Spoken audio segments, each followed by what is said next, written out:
अस्सलाम वालेकुम, मैं हूं हैदर अली और मेरे चैनल पर आपको खुशामदीद। सबसे पहले आपसे गुजारिश है, अगर आपने चैनल को सब्सक्राइब नहीं किया तो चैनल को सब्सक्राइब कर लें और बेल आइकन पे ज़रूर क्लिक कीजिएगा ताकि मेरी आने वाली हर नई वीडियो का नोटिफिकेशन आपको मिल सके।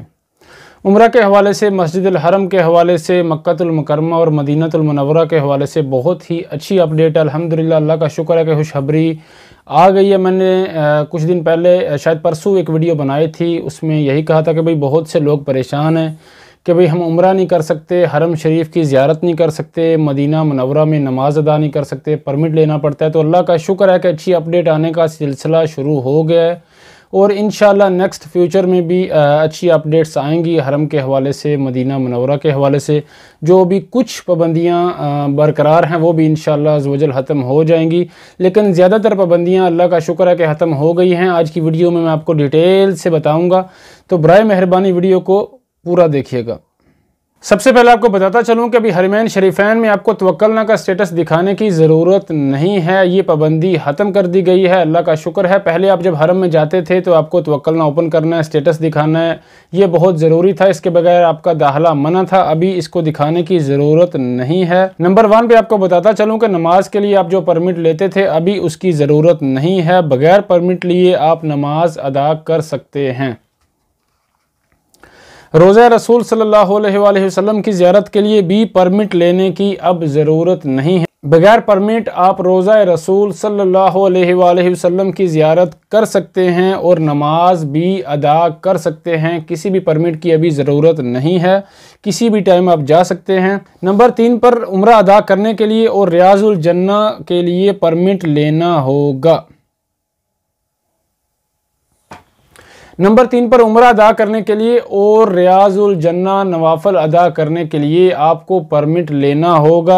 नंबर 4 पर सोशल डिस्टेंस, समाजी फासले की पाबंदी ख़त्म कर दी गई है। ये पाबंदी कुछ अर्सा पहले बरकरार थी कि भाई समाजी फासला होना ज़रूरी है, अभी ये पाबंदी ख़त्म कर दी गई है, लेकिन मास्क की पाबंदी बरकरार है। मास्क आपको लगाना होगा, एहतियात करें, मास्क ज़रूर लगा कर जाएँ।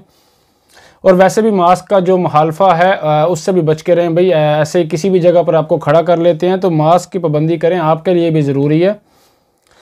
नंबर 5 पर जो उम्रा ज़ायरीन बाहर से आ रहे हैं अभी उन्हें किसी PCR रैपिड टेस्ट की ज़रूरत नहीं है। बगैर PCR, नो क्वारंटाइन और नो रैपिड टेस्ट आप जो उम्रा ज़ायरीन बाहर से आ रहे हैं वो अभी आ सकते हैं। बहुत सी पाबंदियां ख़त्म कर दी गई हैं। जो बाहर से उम्रा ज़ायरीन आ रहे थे, जो मैंने देखा कि भाई जो बाहर से आने वाले हैं वो परेशान थे कि भाई हम हरम में जाते हैं, मक्कातुल मुकर्रमा में जाते हैं तो भाई हमें परमिट लेना पड़ता है, हरम में हम जा नहीं सकते, बैठ नहीं सकते, नवाफल अदा नहीं कर सकते, नमाज अदा नहीं कर सकते, उसके लिए भी परमिट लेना पड़ता है। तो हम क्या करें, वहाँ जाने का भी क्या फ़ायदा जब हमें अल्लाह का घर ही हम आसानी से नहीं देख सकते।